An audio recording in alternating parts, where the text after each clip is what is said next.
Hey everyone, and welcome back for a brand new episode of Four Friends in a Book podcast. Look, here with a special edition, which we like to call our author spotlight, Yes. where we highlight some authors and kind of hear their, I guess, firsthand account of their experience of writing a book and their journey. So, look, if you're familiar with Four Friends in a Book podcast, we normally read books. We usually select a book each month and kind of talk about that book and review it. But for our author spotlight segment, we'd like to get on the opposite side of those pages and kind of hear firsthand from the author, hear their perspective about what even, I guess, got them to the point of writing a book and hear their journey in that process. And so today have a very special guest, have Miss Yes. Tiffany Madison with us today, author of Grief to Joy, a motivational guide for mothers who have experienced pregnancy and infant loss. So I'm gonna dive in a little deep here with Tiffany and kind of get her inputs, her perspective, and learn about her book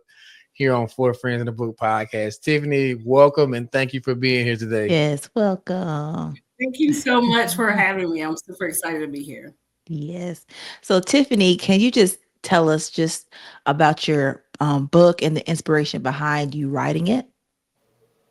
Okay, so yes, it's called From Grief to Joy, a motivational guide for mothers who experience pregnancy or infant loss.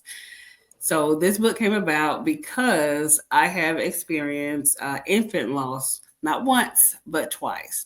So during the pandemic, everybody was scared about what was going on, settling in their homes. It was prophesied to me that I was supposed to write a book. And I always felt like I was supposed to write a book. I've been a teacher for over 20 years, but I always thought it was like a children's book. But it was prophesied to me during that time that I was supposed to write a book to share and help with grieving mothers. And so during that time, I didn't know what to do or how to start, but I just got a notebook, and every night I started writing. So that's how it started. But I felt like I needed more, and I wasn't sure the direction I was going in. And just so happened one night I was on Facebook and I saw this young lady, Shiva Quinn, and she was talking about building your business, the Builder's Bakery, and becoming an author and all those things. So I solicited her as my coach, and that's how I got started. Mm. Yeah, that's good. Um, so Tiffany, you kind of mentioned again just the loss of, you know, I guess kind of the babies, and I think on your page you listed the death of two babies was the hardest thing I ever had to deal with. But you also kind of mentioned that there's joy after loss. Can you kind of expand on that or give us a little behind the scenes as far as that process and that journey for you? Absolutely. So in 2013, I found myself pregnant. My husband and I, super excited. At 27 weeks, I found out that I had something called HELP syndrome. HELP syndrome is an acronym, HELLP. It stands for hemolysis, elevated liver enzymes, and low blood platelets. Yeah, that's a lot. We ended up, because of HELP syndrome, there's no cure, hospital stay. The baby had to come early. We couldn't stay together. Organs and things were about to shut down. And in order for a chance to save the baby, we had to go to, at that time, it was Madison Health in Macon. Brielle lived for 20 days in the NICU. That was in 2013. Time passed. We were blessed with a wonderful, amazing son who's here with us now. His name is Bryant Bryce Madison Jr. He's 7 years old. And 9 months after he was born, I was pregnant again. And that was when I was pregnant with Braylon. Braylon had a few things going on with him. He was developing with a heart condition. The left side of his heart was not developing properly. And then at 30 weeks, I went into HELP syndrome again. So Braylon lived for 12 days. And when I say that, you can find your joy again, in time, I learned that grief is not absent of joy. So it wasn't like the joy came after it was in the midst of. Okay. What does that mean? Of course, grieving is sadness, it's feelings of guilt, it's anger, it's denial, all the correct vocabulary that you would get to go to counseling and therapy. But even in the midst of those times, I still found joy in it could have been the little things. Like when I was in the NICU, I was scared about being a new mom and what do I do and how do I live. And when everybody had to go back to work and I had to do this thing on my own, going to the NICU, I prayed and I asked the Lord, be with me during this time. And he absolutely was. Like, I saw my aunt at the hospital, a church member. I was able to go visit people and bless them, even during the time where life was a little bit hard. I was able to be a blessing and people were a blessing to me. I saw the Lord's hand on me during times of financial crisis that we were going through because I wasn't working. He made a way. Such a blessing, even in a time where we had to bury our children. We were not ready financially to do those things. We didn't think that was going to happen as quick as it did. People were just an absolute blessing to us. The funeral home, the cemetery people, when somebody sees that, you've been through this more than once, they want to do as much as they can to support you. And I just remember the gentleman at the funeral home was like, hey, we've seen that you've been through this again. Don't worry about your bill with us. Wow. Hey, the gentleman at the cemetery, he remembered that we had a baby to die before, and he remembered, oh my goodness, I'd never seen so many people at a graveside service for a baby. And he said, I want to make this as special as I could for you. And he made sure that we had microphones and speakers and just, he made it really special. Even though it was a sad moment, you could always see how people made it, special. Our children are in the grave with one of my cousin's babies. It's 3 babies there in the grave.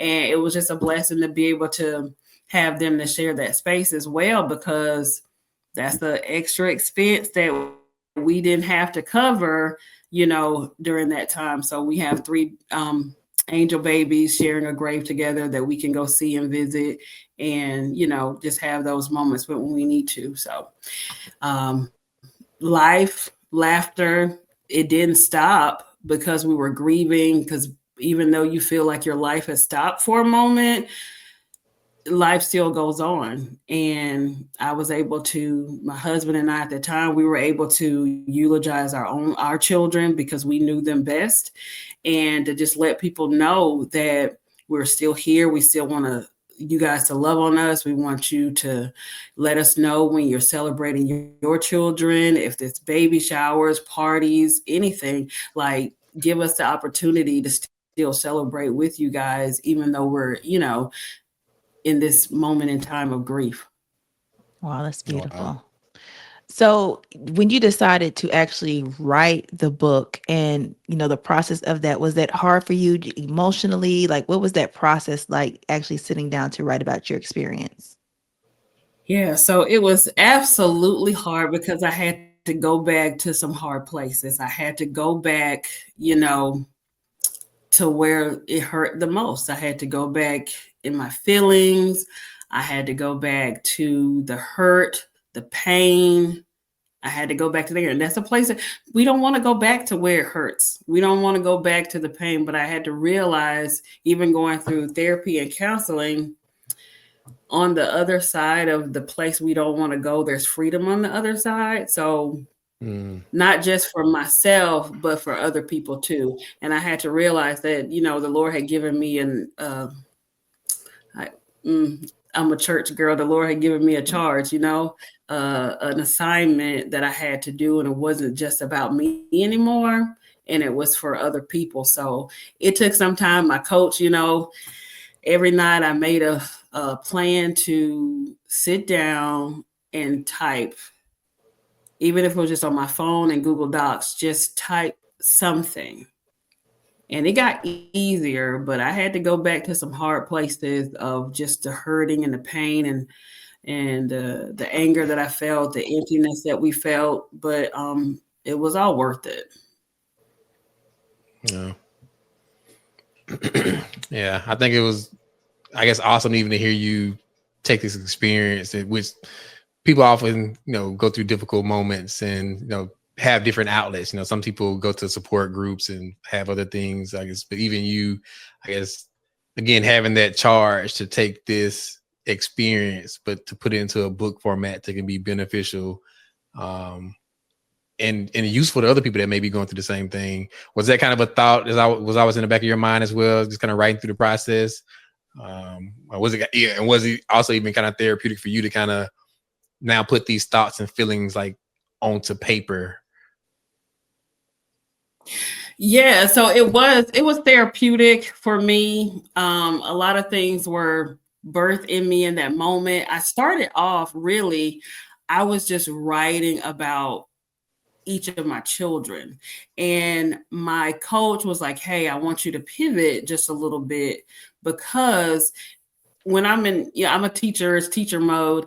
I we learn how to write how-to books, right? How to do Mhm. whatever the things were." And she said, "Tiffany, I want you to do a how-to book because you went through this time of grief. How do other people get over that moment, go through that time?" So she shifted my thinking for a little bit. And I'm just going to give you this little tidbit that really helped me, and I've used it to help other people also become authors and write their own books. She said, "I want you to sit down and I want you to think about what is it that you want people to know. If it's 10 things about your story, about how did you get from this moment of sadness and grief to the moment where you are now that you have your joy again, what was it?" And I sat down and I wrote those. It ended up being 12 things, what I wanted people to know. And she said, "Tiffany, look at what you've done." And I said, "What?" She said, "You've written your chapters." And I Mm. said, Mm-hmm. "Oh." So I took those I 12 things. did, didn't I? Yeah. I took those 12 things, and every night whatever came to my mind, with those topics, I just wrote. I just wrote every night, and that's how it started.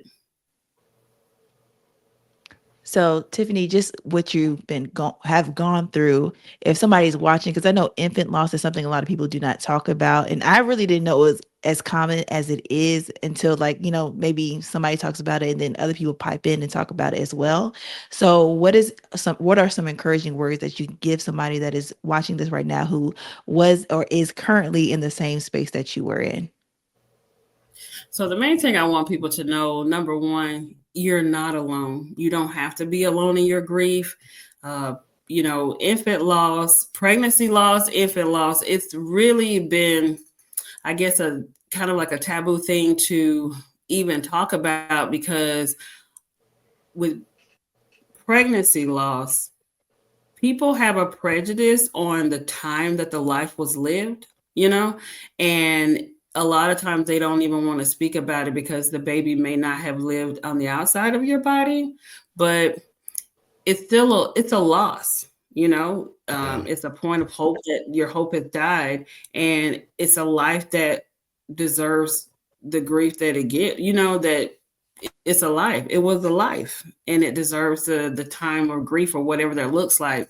And even with pregnancy loss, I feel like it's not talked about a lot because people really don't know what to say to people who babies have died. I mean, grief is Yeah. hard, but this is what I've Yeah. learned. I've been through therapy, I've been to counseling, I've been to grief. I'm very fortunate to have had so many resources afforded to me and my family. And these are two things that I've learned. Number one, for everybody in the situation has rights. Number one, if you are the person in grief, you have a right to tell people what it is you need from them, because people are going to assume so many things, and they may come to you with some very uncomfortable words. They may come to you trying to do the most because they're doing what they think is best for you, right?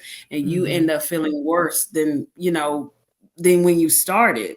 So you have rights as a person of grief to tell people what it is you need from them. Hey, I just need to sit right here right now. I don't want to talk about your mama, auntie, cousin. I want to cry about my child. And that's what it is, or hey, I'm feeling some kind of way right now. I'm a little bit angry. Can you call me back in a couple of hours and check on me? Or it could be that time, funeral time. Hey, you know what? We got a lot of family coming in. I need trash bags. I need paper towels. I need tissue. I need breakfast food. Let people know what it is you need from them. So it really does free people out of their own mind of thinking about, oh, what can we do? What can we do? Do we do the regular, whatever when somebody, when people pass? And then if you are approaching someone, you want to support somebody who is in grief, you have rights too. You have a right to ask people, like, instead of just saying the regular, I'm so sorry for your loss, the Lord knows best, or these cliche things, just say, I'm so sorry for your loss. Let me know if there's anything you need from me. And when you say those words, mean it, because you don't know what people are going to ask of you. But when you say them, mean it. So, everybody has rights in the situation.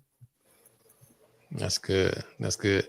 So Tiffany, you kind of alluded to it earlier, but just let's pull that thread a little further. Do you have any advice or, I guess, words of encouragement for people that are thinking about writing a book or just like on the edge or like considering writing a book? So aspiring authors, do you have any, I guess, words of encouragement or lessons learned even from your experience of writing your book? Absolutely. My thought is, I feel that everybody at some point in their life should write a book. Everybody. Wow. With this life that we are not living is not just for ourselves. I really believe that the Lord works in mysterious ways. We are all here connected to live this life until we're not here anymore. But while we're here, we have something that we have to do, and we have something that we should share with the world. I believe that everybody should write a book. We all have a story to tell, and you don't know how many people are going through something in silence until you share your story. I've had so many women. It's just been this last 2 months. I've shared my book. I've given my book to 4 moms who have lost their babies within the last 2 months.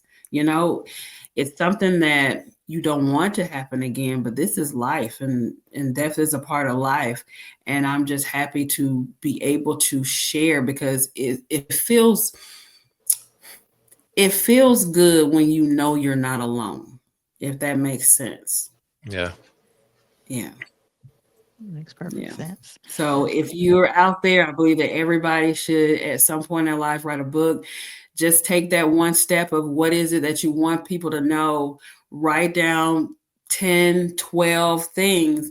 And when you look up, those are the chapters that you start with. Take each one, sit down, an hour a night, and just write whatever comes to your mind. Just write. The other things will come. People will come, and you'll find a person to help create the cover. You'll find somebody to help edit your book. There's so many resources out here, and it doesn't cost that much. I'm self-published. My work is on Amazon and Barnes and Noble. And sometime in life, maybe I'll be able to put it on other platforms. But right now, that's where I am. And I did a lot of work myself. I did a lot of work on Canva, Word document, Google Docs. We have so many things. It's easier than people think. I've been able to, some people, they call it gatekeeping. If something is wonderful and amazing, I want to share with everybody. And I did that. I shared with my sister. She wanted to write a book, and I shared her how to do that. She's on her second book now. Friends of mine, I've taught classes on how to, get started, write your book. So there's so many, and we got Chat GPT out here. Look, right. So there's no excuse, right? It's possible, and it's you just got to start. Just start. Yeah. So look, I heard it from Tiffany here. Like, there's no excuse. So go write your book. Yes. Yes, everybody, you should write a book. So Tiffany, you said your book is on Amazon, Barnes and Noble. Is there anywhere else your book is available, just in case we want to purchase and support you? So right now it is on just on Amazon and Barnes and Nobles. I do Okay. usually keep a few with me, but it's been a season where I have actually been, I've been blessed to, even though some people may not have experienced that, they still want to be a blessing. So I've had people to donate money so that I could donate books to mothers in grief. So right now it's on Amazon and Barnes and Noble. Okay. Absolutely, guys. And we'll definitely be sure to drop those links below so you can go check out that book from Tiffany. Hey, Tiffany, any future works planned for you? Any upcoming books? Do we have anything to be looking out for in the future? Well, yeah, I do. I thought it was just one, but the Lord keeps on revealing things to me, and I'm on His time. I'm a willing vessel. I'm not gonna say what it is right now because it's totally different from what I'm doing now. But I do have some other things in the work that the Lord has revealed that I am going to share. My next step I want to do is, and I will do. It's not just I wrote a book; it's a ministry now. And my next goal and my next steps are to go and speak to the world and share my words with them. Not just in the book, but the words from my heart. So that's where I'm geared toward next. Okay. Good. Well, Tiffany, we definitely appreciate you coming on for Friends in the Book and look, giving us a testimony and also giving us a charge for everyone to go write their own book. Look, I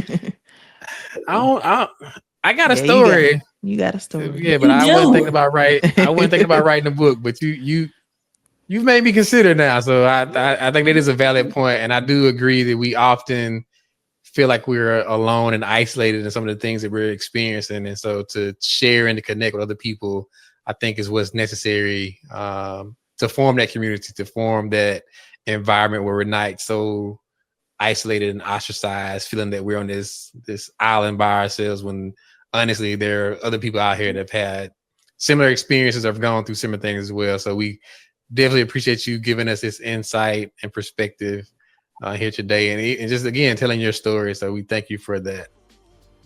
Thank you so much. It has been an absolute pleasure to be here with you guys. Thank you, Chris. Thank you, Kim. Thank you, all the friends in the book, and just here and write that book. Absolutely. All right, guys. So as always, let's continue to read, let's learn, let's grow, and let's have a discussion right here on 4 Friends in the Book. Until next time, thank you.